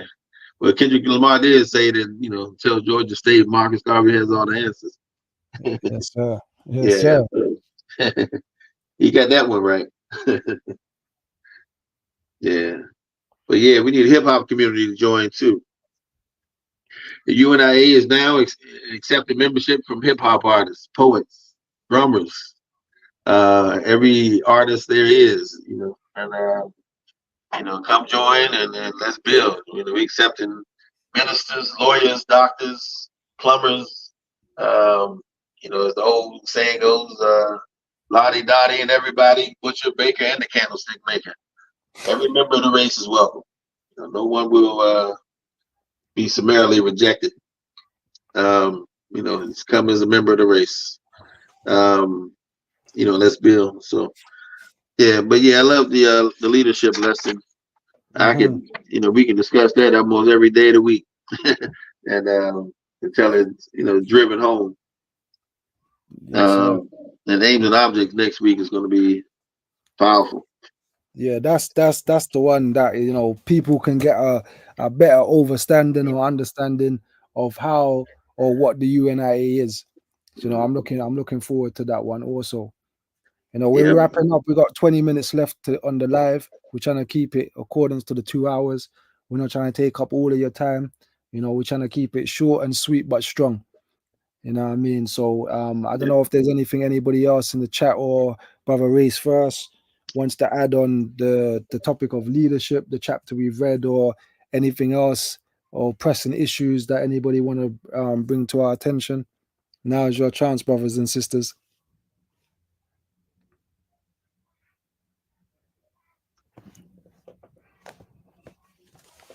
Well, hope that in the near future, people would not be so shy and they will they will participate more in this, because we are doing this for you guys. Best believe that. You know, I've read this book so much times that I want to bring it to you guys so you guys can read the book too. And I know that you know, many people they struggle to read sometimes, to find the time to read. They may get distracted when they're reading. So hopefully these lessons or the way we're conducting this study group will help you, you know, get your reading game up. You know, you've got the president also breaking down some of the things in the chapters. You got myself, Raised First. You had our other sister on the call today. You know, so we're just gonna, like I said, we got 20 minutes left on the call, and I just want to go through some of the other things, or just to recap on some of the things that we've said today regarding leadership. You know, Garvey was talking about, you know, educating our children. You know, it's important for Negro parents or Black parents to teach their children African history. You know, I think that we're still kind of struggling with that. You know, I'm going to start doing something for the children also, maybe 5-minute videos. I'm probably going to get my daughter to do it. Just different figures in history, something short and sweet for you guys. You know, he touched upon never let your children play with white dolls, because they will grow up to like white children and they will have them. You know what I mean? So, you know, he touched on, you know, not fighting against different colors within the race, the colorism. He addressed all of those things. You know, he's saying we mustn't divide or create confusion between different colors in the Negro race, but also always try to prove that there is a standard Negro, that the standard Negro is African and of African blood. So there's no confusion about who we are, where we're from. We're African people, wherever we find ourselves on the globe. You know, I touched upon, you know, a leader must know the people. We mustn't move like the church and you don't know your members. You must have a personal relationship with your followers. Teach me about Garvey. Yes, sir. Yes, sir. Is that a children's book? Oh yeah, yeah. I got tons of them, and yeah, definitely need to, if possible, hey, maybe one of the segment or either during this segment, you know, read something to the youth. You know, children's book. Maybe we can, you know, scan the pictures and, you know, have Yes, a story yes, time. yeah. Get take the photographs of the pages for me. I'm gonna make my daughter read that, and Oh yeah, you know, because yeah. that's one of the main things that we're trying to reach the children as well. So, you know, so we got to counteract the propaganda machine Oh that yeah. is in full effect. Someone in the chat said they have something to raise. Go ahead, raise anything you want to say, my brother or sister. Now, hold your peace.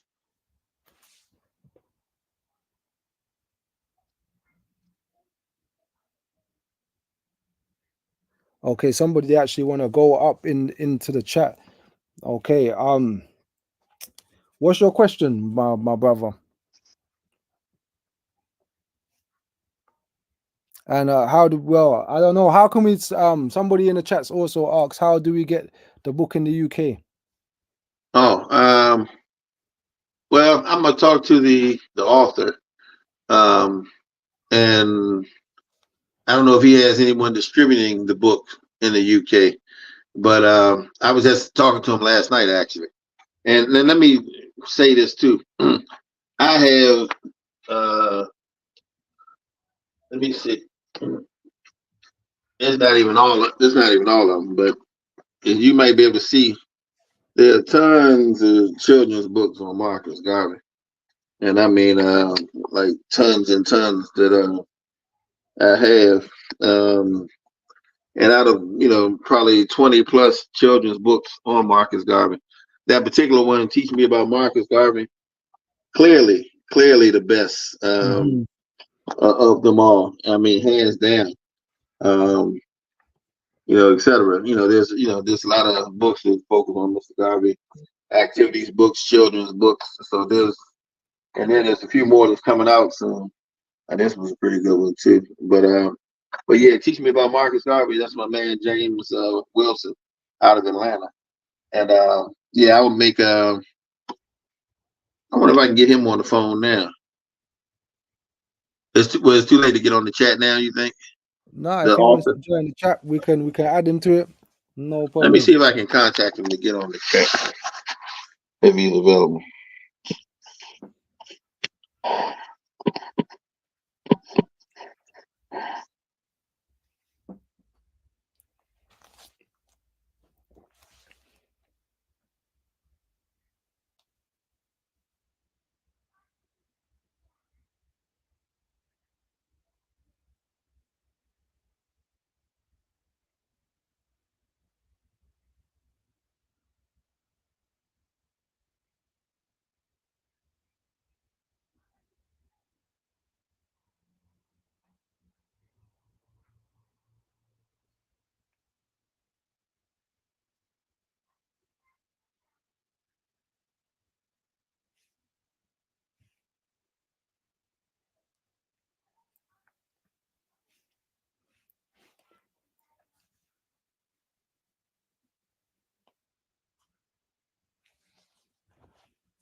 Okay, the elder has disappeared.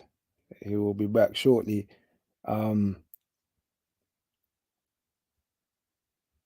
Yeah, so going back to just rounding up. Where was we now? Just touching over some of the teachings of leadership. I know it's someone who's trying to join.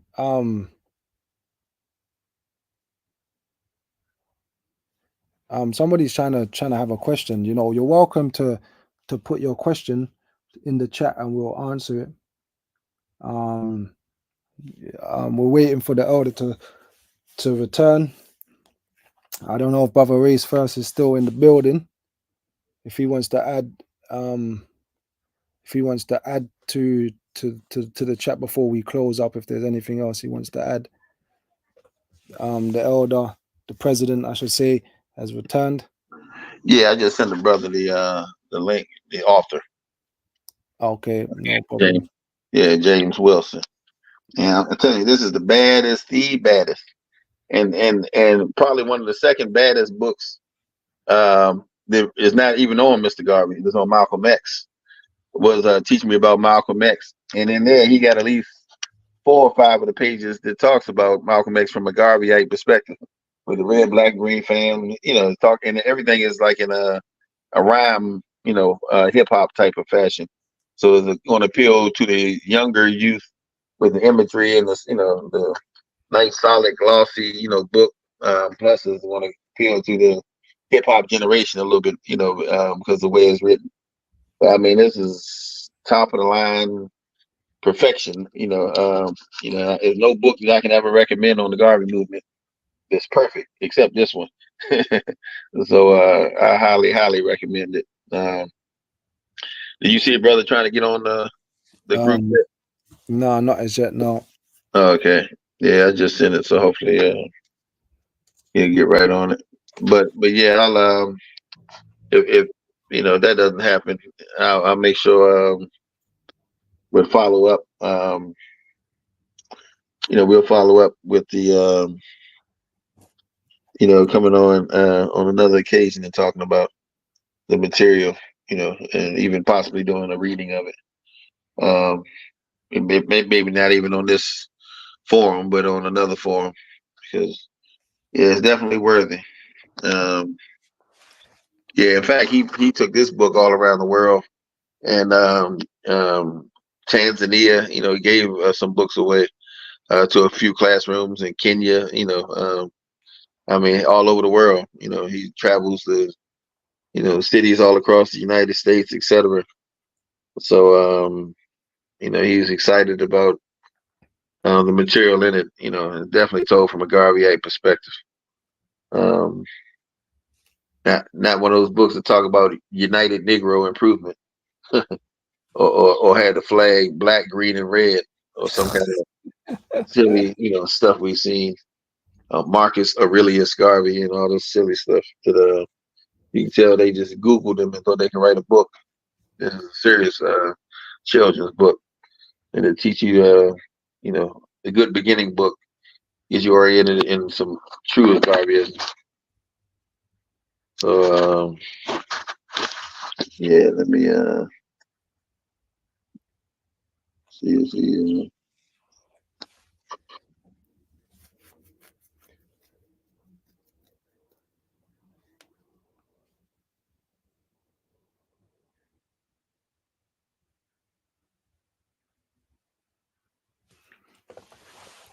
Did he say that he was going to join?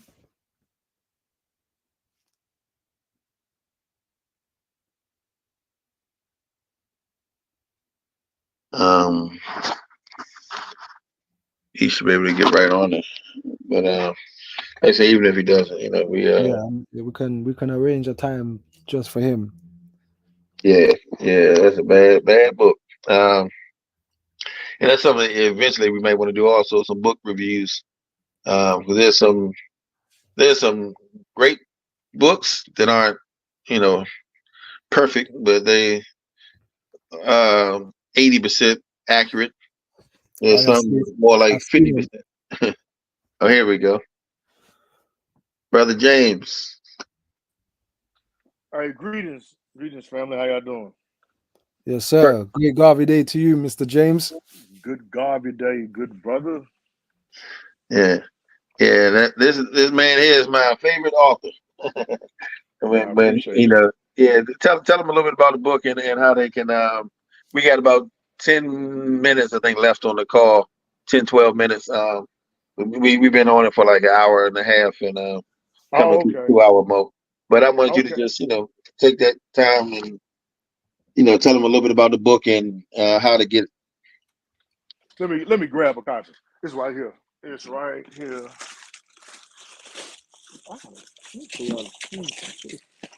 Okay, so here's the book. Teach me about Garvey. I wrote this book about 5 years ago. Can you all see it good? Yes, sir. Okay, so I wrote this about 5 years ago. I ended up having it translated into Portuguese, and I have it translated into Spanish as well for our brothers and sisters uh, throughout the Spanish speaking and Portuguese speaking diaspora. But I wrote this book 5 years ago because there's not a lot of children's material on Marcus Garvey, as I'm sure you all know. And I wanted to make sure I already knew how to write, and so I chose to use my gift to lend to the legacy of Marcus Garvey and the UNIA, but more so to make sure that our children had an accurate depiction of Garveyism and Africa, and this is for younger children. I also have another book, Red, Black, and Green, Tell Me What It Means, and Teach Me About Malcolm. But I wanted to make sure that our children have an accurate depiction of what it means to be an African person in this world, and to help kind of establish their true standing in relation to the rest of the world, and that includes their advantages, which are oftentimes not highlighted, and how they relate to the rest of the international African community. So, Teach Me About Garvey does that. It's a brief introduction to the life and some of the accomplishments of the Honorable Marcus Mosiah Garvey. So I just did that. I wrote it in a rhyming scheme because children tend to retain the information better, when it rhymes. It's almost like a song. And actually, this past last month, that we actually read, the children read Teach Me About Garvey in the crowd. We're looking to make that a yearly thing. But every black child throughout the diaspora, throughout the world, Africa included, has to have this. And Brother Kamal, you pointed out last night, it's funny, I forgot that I actually took this book to Africa. And, and I met with Brother Max out there, and we were able to give a lot of the children in his area copies of the book.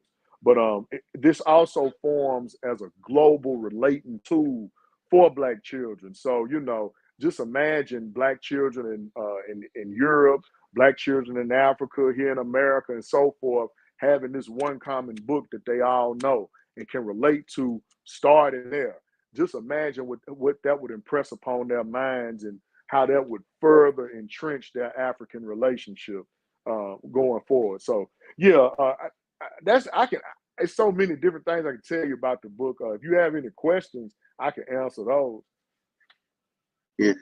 Yeah, well, definitely appreciate that, because yeah, that's definitely a strong first step in institutionalizing Mr. Garvey's life and legacy, name, philosophy, program in the minds and hearts of the youth. Because too many youth today don't even know who he is. So the more we have these tools to introduce them to him, yeah, there'll be more of a profound respect and exploration of his thoughts and ideas. But what I wanted to know too, before we get too many questions, one of the main questions was, how is it like a website that they can go to order the books, or you have a distributor anywhere in Europe or the UK, or how can they get a copies over there? Maybe a case or something. I don't have a distributor in Europe. Mm-hmm. I've sent some to London before. I believe a sister bought some, but what she did was, because I have to customize the shipping as far as the pricing goes. So I have to get basically what I can do is I can give you all my information, and is it okay to put it in the chat? Or what you think? Yes, sir. Yes, sir. You can add it to the chat, no problem. Okay, I'll put it in the chat, and what we can do is I'll put my number in there in case you all have WhatsApp. I'll put my email. I'll give you all forms of communication for me. And what we can do is you can let me know how many you want, and what I can do is I can get a quote on the shipping, and then we can go from there. But I can't remember. It was a while back when I sent it to London. I believe now this may have been like 2019, 2020, but I want to say the shipping may have been about $20, if I'm not mistaken. But I'll check though. You just let me know how many you want, and we'll work together on that. But let me know how many you want, and I'll see about getting a quote on that. But I'm gonna give you my information so that we can communicate directly. You can go on my website, but I think my international shipping is turned off on there on my website. But I will update it, because I do need to find out how much that is. But yeah, I'll put that in the chat, and you can let me know how many you want, and then we can see about getting them out there to you. Because I definitely want them out there. I'm gonna make it happen. Just put it like that. It'll get to you. Yes, sir. We appreciate that. There's some people already in the chat on the back screen interested. And there's something that we're about pushing. We've got to educate our young children. I got a question though. Why did you decide to write the book though? Like seriously, what was the inspiration on creating the book for young people? Man, I didn't learn about Marcus Garvey until I was about 21, 22. And when I found out who he was, I thought he was made up. I didn't learn about him until I took an Africana Studies course at Tennessee State University in Nashville, Tennessee. That's where I'm from. And so I was blessed to have a good teacher who exposed us to that. Because see, our African Studies department don't expound on Garvey, even at the collegiate level, So when I heard about him, I was sure this was made up, or it had to have been exaggerated, because I just knew that's somebody I should have learned about along with Martin Luther King and Rosa Parks. Here in America, and especially in elementary school, what you all call primary school, we're taught about Martin Luther King, Rosa Parks, a few different Black history figures like that. Sometimes you might hear Booker T, but we never learned about Marcus Garvey. So when I heard about Marcus Garvey, I was like, this is crazy.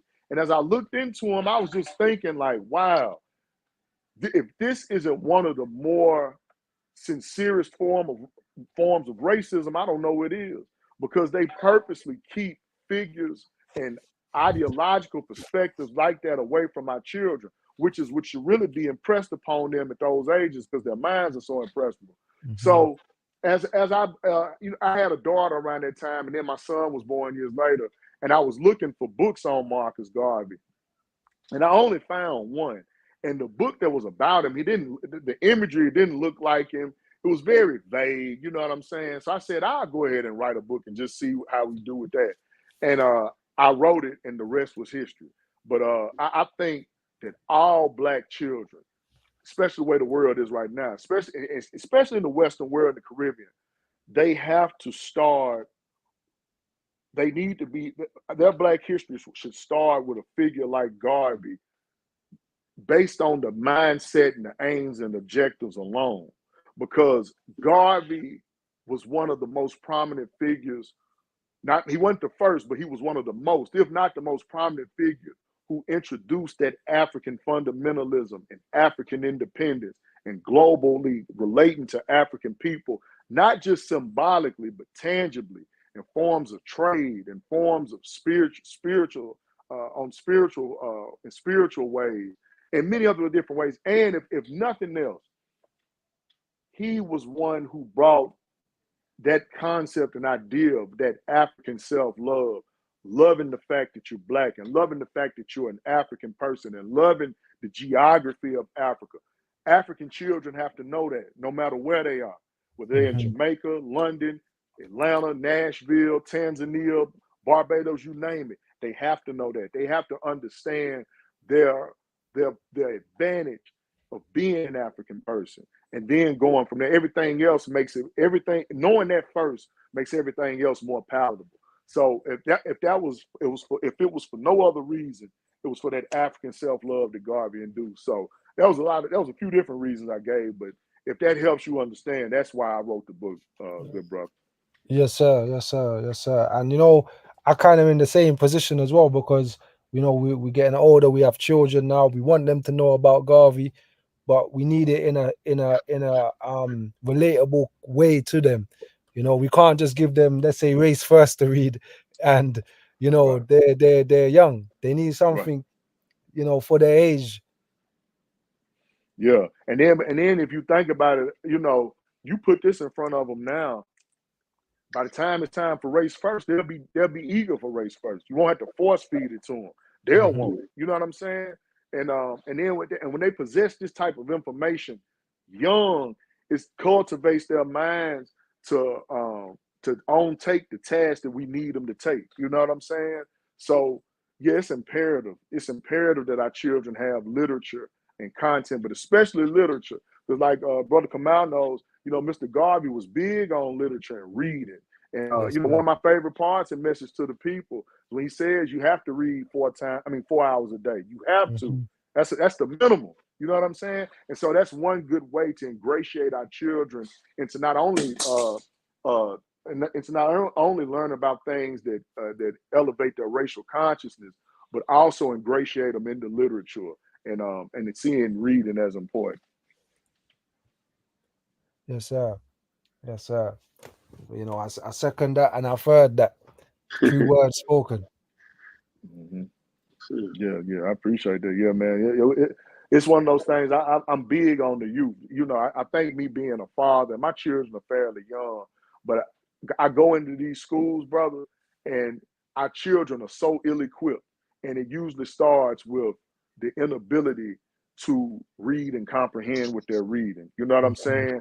And so what better way to reverse that than by giving them literature about themselves? You know what I'm saying? That's right. That isn't whitewashed. That isn't whitewashed, you know? And you know, as you were talking, Brother James, remind me of Muda Baruka, and I know we're coming to an end, so I'll keep it short. Muda Baruka had went to, I think, St. Anne's, parish, Jamaica, and he went to the Marcus Garvey school, and he was asking the children or the students, what did the UNIA stand for? And when he asked them what the UNIA stood for, all the teachers went to their phone and started looking it up. So he realized, oh, this is what the problem is. You know, they don't even know, and because they don't know, they can't teach it. And so, and we don't want a weak, cheap Google version of Mr. Garvey told to our children. We want some authentic Garveyism. So we got to start with some authentic Garvey books.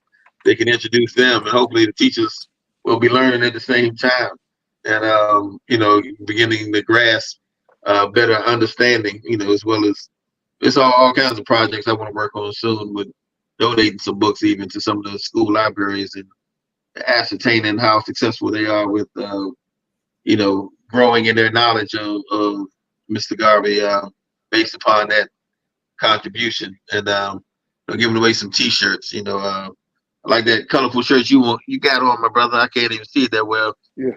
So I like to get some. We had all kinds of Garvey T-shirt ideas that I want to use to complement the literature, so that he becomes again a main stake or institution. Just like people talk about Dr. King or talk about Frederick Douglass or somebody else, who's a big name, Barack Obama. I want Mr. Garvey's words coming off everybody's mouth. So yeah, we can talk some serious discussion then. That's right. Yes, sir. The time is of our essence, but we would like to get you back on here. Maybe not for our study, but yeah, even for the study group, we could discuss your book some more. And get some more information from you. Get inside of your brilliant mind and educate our people over this side of the Atlantic Ocean. But definitely, we want to we want the links. There's a few people already interested in the information about where they can purchase the book from. We definitely will be messaging you for a batch for ourselves to give to the people. Maybe at our next event we will have it available for the people to purchase for their children, because it's very important that we educate our children. Frederick Douglass said it's easy. It's easier to build strong children than repair broken men and women. Right. So it's fundamental that we raise our children better than we was raised. We shouldn't have to wait till we're 21. I was 19 when I found out about Mr. Garvey. I've seen his face on a Ludi board, but I didn't know who he was and the magnitude of the man. So our children should know about these great men from the womb. That's right. No, I agree. So yeah, we would like to get you back on. We're gonna stay in contact with you, to get you back on, and take it from there, brothers and sisters. Yes, sir. And I'm putting that information in the chat right now. It's coming through. I'm putting all my my contact information in the chat, and that way, you can get to me by any one of those means. I put my phone number, my email, and I put in there in parentheses. My email has 2 W's in it. James W RTS @gmail.com. But it's in the chat. But yeah, definitely, brother. Keep me abreast of everything, and I love to come on for your you said your study group. Yeah, this is what we're doing on a Sunday.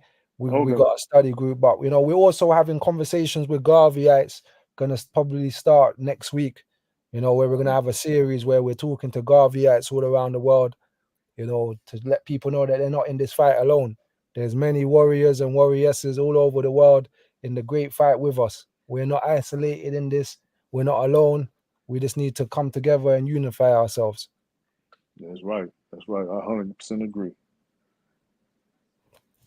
All right then, brothers and sisters. I want to thank everybody who was in the chat today. I'm sorry for the person who wanted to come on to the chat to raise something. I hope that you're here next week and we can adjust that issue for you. I want to thank everybody again for taking their time out on the Sunday to tune in to the UNIA London study group. I hope that you guys have a productive Garvey week, and we'll see you back here next week. Yes, One God, one God, one aim, one aim, one destiny. one destiny.